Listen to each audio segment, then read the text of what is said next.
சகோதரிகளே, மீண்டுமாய் உங்களை இந்த காலை வேளையில தவக்கால சிந்தனையோடு ஆரம்பிப்பதில் மிக்க மகிழ்ச்சி.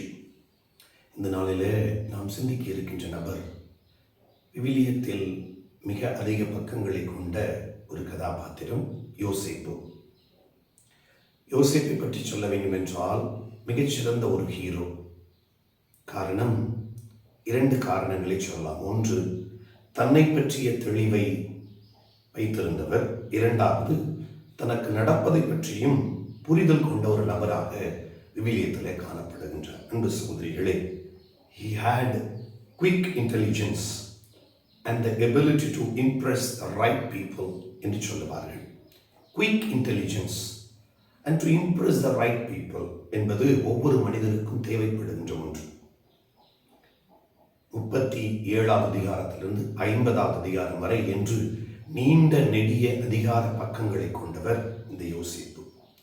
யோசேப்பு என்ற பெயருக்கு என்ன அர்த்தம் என்றால், யோசேப் பிளஸ் ஆசாப் என்று எபிரேயத்தில் சொல்லப்படுகிறது.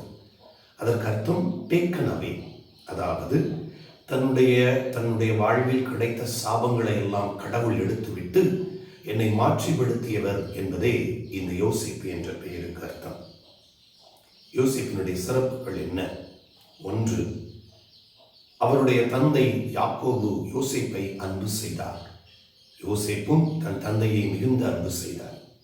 2, யோசேப்பு ஒரு ரெஸ்பான்சிபிள் பர்சன் என்று சொல்லலாம். மிக மிக நம்பிக்கைக்குரிய உறவாராக அந்த குடும்பத்தில் அவர் இருந்தார். 3வது, யோசேப்போடு கடவுள் இருந்தார். கடவுளும் யோசேப்போடு நெருங்கிய உறவிலே இருந்தார்கள். 4வது, தன்னுடைய சோதனை நேரங்களில் வேறு யாரிடமும் செல்லவில்லை, கடவுளிடமே தஞ்சம் புகுந்தார். இந்த யோசேப்பு வெற்றியை பெற்றார். 5, நம்ம எல்லோருக்கும் கற்றுக்கொள்ள வேண்டிய மிக முக்கியமான பாடம், அவர் கற்புக்கு எடுத்துக்காட்டாய் இருந்தார். கற்புக்கு எடுத்துக்காட்டாய் இருந்தார்.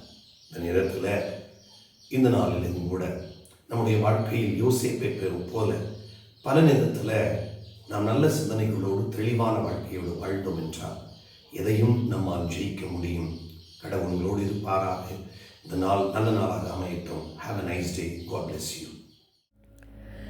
இருக்கின்றவராக உம்மை வெளிப்படுத்தி இறைவா, எங்கும் நிறைந்து எங்களிலும் நிறைந்திருப்பதற்காக நன்றி.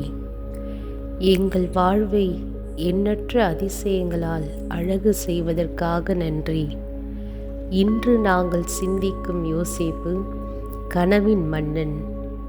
அவரது வாழ்வின் துவக்க முதல் இறுதி வரை உம் கரம் அவரோடு இருந்ததை உணர்கிறோம். நீதியின் ஆடையினால் நீர் அவரை உடுத்தினீர். குழியில் தள்ளப்பட்டார், நாடு கடத்தப்பட்டார், சிறையில் அடைக்கப்பட்டார். எல்லா சூழ்நிலைகளையும் நம்பிக்கையோடு எதிர்கொள்ளும் துணிவை தந்தீர்.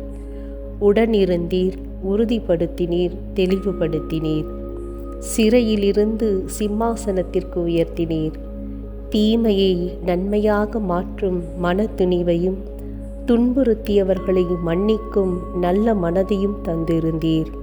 இறைவா, நாங்களும் எங்களுக்கு கிடைத்திருக்கும் வாழ்வை நேசிக்கவும் எங்கள் வாழ்வால் உமக்கு மகிமை சேர்க்கும் தூய வாழ்வை வாழ அருள் தர மன்றாடுகிறோம். ஆமேன்.